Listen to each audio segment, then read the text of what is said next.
Dernières révélations extraordinaires de Maria Sima. La souffrance et la réparation. Si nous devions demander à Jésus de faire notre purgatoire ici sur terre, répondrait-il à notre demande, à notre requête? On ne devrait pas dire toujours, mais souvent, oui, cela arrive. Je connais un cas où un prêtre et une femme se trouvaient dans le même hôpital. Ils étaient tous deux malades, mais capables de se lever et de bavarder. Ils allaient souvent dans le jardin et ils ont appris à bien se connaître. La femme, qui n'était pas vieille, confia au prêtre que c'était exactement ce qu'elle avait demandé à Jésus, pouvoir souffrir suffisamment sur terre pour aller directement au ciel. Le prêtre avait répondu: « Oh, je n'oserais jamais demander cela, c'est un peu trop provocateur. » Non, a répondu la femme, si je le demande à Jésus, je lui fais confiance pour m'accorder ce souhait. Une religieuse qui les connaissait tous les deux, ça fait que la femme avait souvent exprimé ce désir. Il se trouva que c'est la femme qui mourut en premier, suivie peu de temps après par le prêtre. Quelque temps après, le prêtre apparut à la sœur et lui dit que s'il avait été aussi confiant et dévot que cette femme, il serait lui aussi monté au ciel sans avoir à passer par le purgatoire.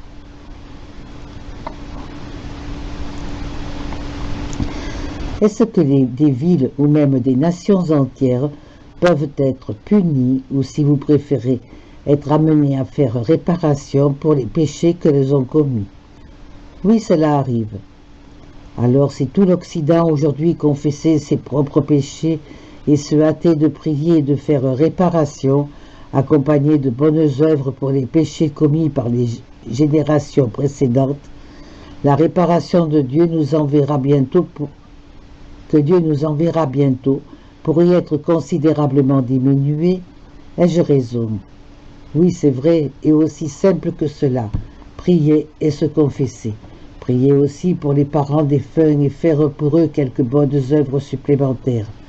Dieu diminuera alors la réparation prévue et qui arrivera sans prévenir. Lorsque les âmes des prêtres viennent à vous, Maria, que se passe-t-il lorsque, après leur mort, ils n'ont naturellement pas de famille qui puisse intervenir en leur faveur? Ils m'ont moi, ils ont de bons amis, je suis un de ceux-là. Même ceux que vous ne connaissez pas personnellement, oh bien sûr, je ferai pour eux tout ce dont ils ont besoin. Également prendre leur souffrance. Acceptez-vous de parler de cela? Jésus ne nous donne jamais plus que nous ne pouvons supporter. Il y a très longtemps, un prêtre est venu me dire que si je prenais 3 heures de souffrance, cela lui épargnerait 20 années de purgatoire. J'ai dit oui parce que mon prêtre m'avait dit que je devais toujours accepter, et je l'ai toujours fait. J'ai bientôt éprouvé des douleurs qui consumaient si totalement chaque centimètre de mon corps que j'en demeurais paralysé sans plus savoir où j'étais.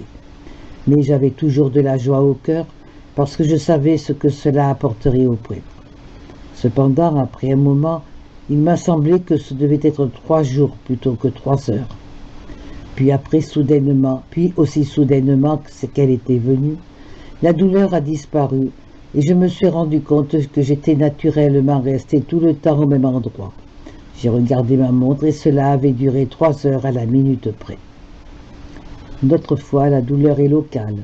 Un jour, par exemple, mon bras droit m'a fait mal très longtemps et peu importe la position que je prenais, la douleur était la même. Il se trouve que c'était pour une âme qui avait mal exécuté le testament d'un défunt, et cela touchait le bras et la main avec lesquels il avait travaillé et écrit. Lorsque nous prenons sur nous une souffrance avec l'amour de Dieu, tout nous devient possible, et nous en récoltons alors les meilleurs fruits. La souffrance, autrement dit la croix, sans l'amour est trop lourde, mais l'amour sans la croix, cela n'existe pas. Est-ce qu'elles vous disent alors combien de temps cela peut durer? Non, excepté cette fois-là. C'est ce qui est le plus dur, ne pas savoir combien de temps la souffrance va durer. Mais cette fois-là, elle a duré 3 heures. Est-ce que vous acceptez ces souffrances de façon régulière ou plus souvent à certains temps de l'année? J'accepte toujours ce que l'on m'apporte, et durant le carême, par exemple, les âmes font sentir leur présence de façon beaucoup plus forte par les souffrances que je prends pour elles. Les autres fois, cela arrive quand elles me le demandent. Prenez-vous encore des souffrances ces temps-ci aussi souvent que vous le faisiez autrefois?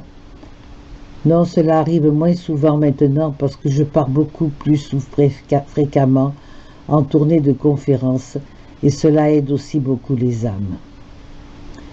Lorsque vous étiez jeune, avez-vous imaginé jamais que vous iriez donner des conférences devant des salles combles dans des grandes villes d'Europe centrale? Jamais. J'aurais éclaté de rire et j'aurais tremblé intérieurement rien qu'à y penser. Mais Dieu me donne maintenant la force et le courage de le faire et je vois bien que cela produit de bons fruits. C'est pourquoi je lui en suis très reconnaissante. Avez-vous également pris sur vous de grandes peurs comme celles que le Christ a connues au jardin de Gethsémani? Non, pas jusqu'ici. Cette proposition de 3 heures pour 20 ans dont vous avez parlé, est-elle toujours la même ou peut-elle varier? Chaque cas est différent. C'est qu'il y a un nombre infini de niveaux au purgatoire. Une pauvre âme m'a dit que 10 années de purgatoire léger sont beaucoup plus faciles à supporter que 2 jours passés dans les profondeurs des puits. De plus, nous ne devons pas penser qu'une âme doit s'élever lentement de niveau en niveau pour finalement atteindre le sommet. Une âme peut sortir des profondeurs pour se rendre droit au ciel. Pensez-vous que les souffrances que vous prenez volontairement sont similaires à celles du purgatoire? Oui, c'est l'impression que j'ai. Mon corps, lorsque les souffrances disparaissent, n'en garde aucune cicatrice ni aucun effet permanent. Cela signifie que c'est entièrement dans l'âme, et c'est ce qui me fait penser qu'elles sont semblables à celles du purgatoire. Si nous voyons une personne qui souffre beaucoup, pouvons-nous intervenir et offrir cette souffrance à Dieu pour elle? Oui, mais cela ne compte pas autant que si la personne l'offrait elle-même. Et si c'est sa propre souffrance et qu'on la supporte bien pendant un temps, puis que l'on perd patience et qu'à nouveau plus tard, on recommence à l'offrir comme après réflexion pour ainsi dire, est-ce qu'elle a toujours la même valeur? Là encore, la réponse est oui, mais la valeur est moindre que si on l'avait offerte jusqu'à ce qu'elle disparaisse. Si une personne devait offrir à Dieu toutes ses souffrances futures, sachant qu'elle pourrait faiblir le moment venu, cela a-t-il la même valeur que si on le faisait lorsque les souffrances se produisent? Oui, Dieu connaît toute notre sincérité au moment où nous le faisons. Ainsi, lorsque quelqu'un souffre sans offrir ses souffrances à Dieu, la valeur de la souffrance est perdue. Pour ce qui est de hâter la montée de cette âme envers Dieu, oui, mais cette souffrance vient le plus souvent à cause de quelque chose qui est arrivé dans le passé, et naturellement, c'est alors réparé, avec ou sans notre aide. Dieu permet qu'il en soit ainsi. Dieu est amour pur, et il sait ce qui est le mieux pour nous. Que pouvez-vous nous dire d'autre sur la souffrance?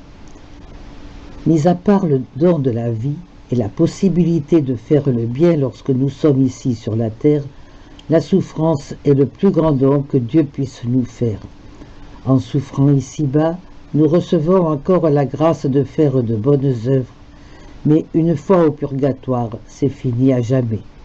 La souffrance guérit toujours quelque chose et nous devons faire confiance à Dieu et croire que c'est toujours pour notre bien et pour sa gloire. Il y a une très grande grâce qui accompagne la souffrance et sur laquelle je voudrais insister. C'est dans la souffrance que les gens se retrouvent et retrouvent leur cœur. Dans la souffrance, c'est l'autre personne qui devient importante. Et sans la souffrance, les gens ont tendance à ne penser d'abord qu'à eux-mêmes. L'Occident connaît ce problème à un très haut degré, et dans la réparation que Dieu fera bientôt venir sur l'Occident, les gens se retrouveront à nouveau dans la souffrance. Ce sera bon et cela fera ressortir ce qu'il y a de mieux chez ceux qui ne pensent qu'à leur future grande maison ou à leur prochaine voiture. Ce sera aussi un grand nettoyage. Ainsi, ce que l'on considère d'abord souvent comme un désastre finit par être une énorme grâce et un don de Dieu.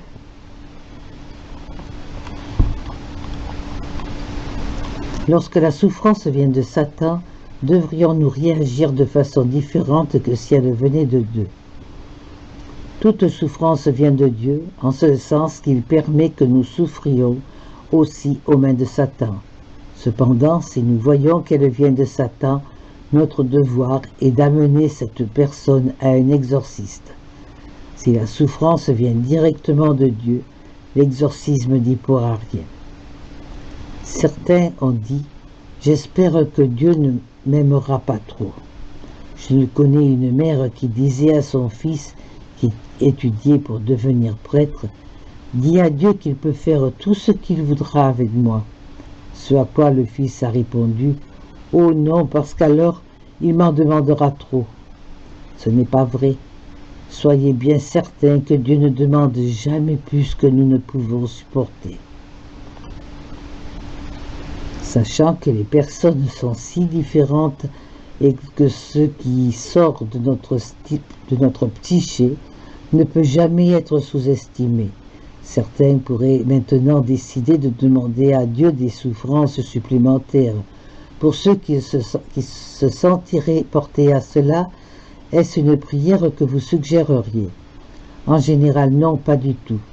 Ceux qui vivent dans le monde et qui ont des responsabilités envers d'autres personnes ne devraient pas faire cela, car leurs souffrances viendront d'une manière ou d'une autre.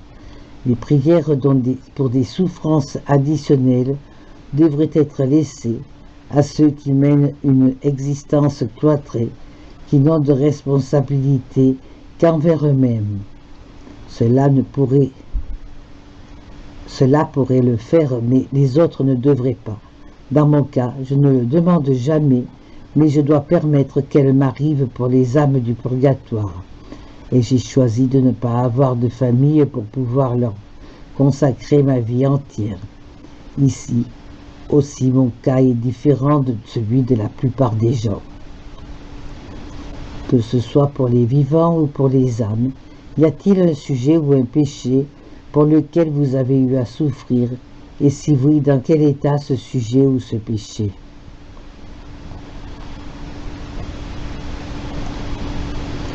Pour les vivants comme pour les âmes, ce serait certainement la communion dans la même.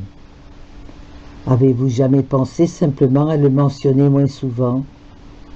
Non, Dieu m'a confié cette tâche de parler du purgatoire, et c'est également mon devoir d'inclure fidèlement tout ce que les pauvres âmes m'ont dit concernant l'état de l'Église. Comment pourrais-je ne pas mentionner certaines choses pour rendre ma vie plus agréable lorsque, comme les âmes me l'ont souvent dit, l'état de l'Église est pire qu'il n'a jamais été depuis le commencement. Je ne serai alors certainement pas une fidèle amie des âmes. J'ai récemment été invité dans une paroisse et lorsque le prêtre m'a appelé, il m'a dit qu'il y avait un sujet dont il ne fallait pas parler. Je lui ai demandé lequel et il m'a répondu « la communion dans la main ». J'ai alors demandé aux âmes ce que je devais faire et elles m'ont dit « sans toute la vérité, il n'y aura pas de conférence ». Et j'ai dû faire la même réponse au prêtre. De la même manière, je n'autoriserai la publication d'aucun livre ou article sur moi qui choisirait de négliger la question de la communion dans la main. D'après ce que je peux voir ici chez vous et en juger par le nombre de fois où le téléphone a sonné, vous devez recevoir bien du courrier et de nombreux appels. Avez-vous déjà fait le compte des lettres des appels pour une journée? Non, mais le receveur des postes me taquinait l'autre jour parce que j'avais reçu 73 lettres ce jour-là. Et mon prêtre, le père Bischoff, me racontait récemment que la compagnie de téléphone lui avait dit que je reçois plus d'appels que le service d'urgence de Feldkirch. Maria mit à l'écart le receveur des postes et qui est votre meilleur ami ici sur la terre. Maria mit à part le receveur des postes, qui est votre meilleur ami sur la terre? Oh, c'est naturellement mon directeur spirituel. Et après lui, toute personne honnête qui dit des choses comme elles sont. Maria, je dois vous avouer à mon grand regret que je suis à court de questions. Je rends grâce à Dieu et je vous remercie sincèrement de m'avoir permis de vous importuner à ce point au cours de ces 2 journées. Mais avant de partir, pourriez-vous me raconter juste un cas de plus où les âmes ont aidé quelqu'un et ont fait quelque chose d'inhabituel pour insister sur leurs grands besoins? Vous ne m'avez pas importuné. C'était un plaisir d'entendre tant de questions aussi réfléchies. Moi aussi j'en remercie Dieu et vous également. Et quant à votre demande, laissez-moi réfléchir 1 minute. Esprit Saint, éclairez-moi, je vous prie. Oh, je sais. Tout récemment, 2 sœurs sont venues me voir du village voisin pour demander ce qu'il fallait faire à leur père défunt pour aller au ciel. Comme toujours, c'est avec plaisir que j'ai pris son nom avec la date de sa naissance et de sa mort.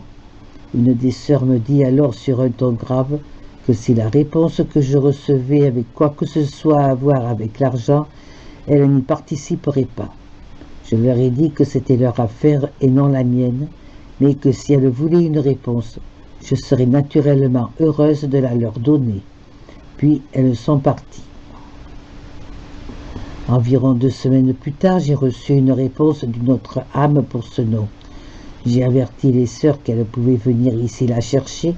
Elles sont venues et je leur ai dit que leur père avait besoin que l'on fasse célébrer 7 saintes messes pour qu'il puisse monter au ciel.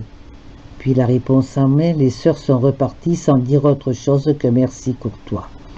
Quelque temps après, une autre femme du même village est venue pour une affaire toute différente, mais il se trouvait qu'elle était une voisine de ces 2 sœurs. Lorsqu'elle m'eut expliqué ce qu'elle voulait, je lui ai simplement demandé des nouvelles de ces 2 sœurs. « Oh, répondit-elle, elles vont très bien maintenant. J'étais avec elles lorsqu'elles discutaient de votre lettre dans laquelle vous leur demandiez pourquoi elles laissaient encore souffrir plus longtemps leur bon père. Elles ont eu un choc en la lisant. Comment pouviez-vous savoir qu'elles n'avaient pas encore demandé ces messes pour leur père et elles se sont précipitées à l'église pour les faire célébrer? » Je n'ai rien répondu et la femme est rentrée chez elle. C'est que, voyez-vous, Niki, je ne leur avais jamais écrit une lettre. Y a-t-il autre chose, Maria, que vous aimeriez dire au monde entier en guise de conclusion, si vous en aviez la possibilité? Je voudrais seulement ajouter, comme je l'ai déjà mentionné, que les pauvres âmes me disent que l'état de l'Église est le pire qu'elles n'aient jamais connu au cours de son histoire. Mais elles m'ont dit également que cela va aller beaucoup mieux et que nous pouvons espérer des temps de paix. Ils seront cependant précédés d'une grande tempête. Notre-Dame ne veut pas que nous commencions à nous en inquiéter, à y penser ou à cancaner à ce sujet. Dieu prend toujours soin de ses enfants. Cette grande tempête inclura les prophéties de la Salette qui disaient que quelque chose s'en vient et que nous n'avons encore jamais vu auparavant, et celle de Fatima, et cela inclura également l'avertissement de Garabandal et les secrets gardés par les enfants de Medjugorje. Finalement, je vous transmets ce que notre Sainte Mère et bonne Mère de Jésus nous conseille de faire à ce sujet. Prier et jeûner. Où c'est passé? Prier et jeûner pour la paix sur la terre, afin d'apporter à tous nos frères et sœurs partout dans le monde l'incommensurable amour de Dieu et son infinie miséricorde. Il me semble que vous devez avoir un très grand nombre de gens qui vous demandent de prier pour eux, et si c'est le cas, que faites-vous pour tous ces gens? Vous ne pouvez pas prier un rosaire complet ou assister à une sainte messe pour chacun d'eux. Aussi existe-t-il une prière particulière que vous offrez pour eux? Oui, il y en a une. Les âmes m'ont suggéré la prière suivante. Gloire, louange, gratitude et adoration soient au Père, au Fils et au Saint-Esprit, comme il était au commencement, maintenant et toujours. Amen. Maria, qu'est-ce que vous-même avez appris en particulier à travers toutes ces décennies d'expérience vraiment extraordinaires? J'ai appris à aimer Dieu de toutes mes forces.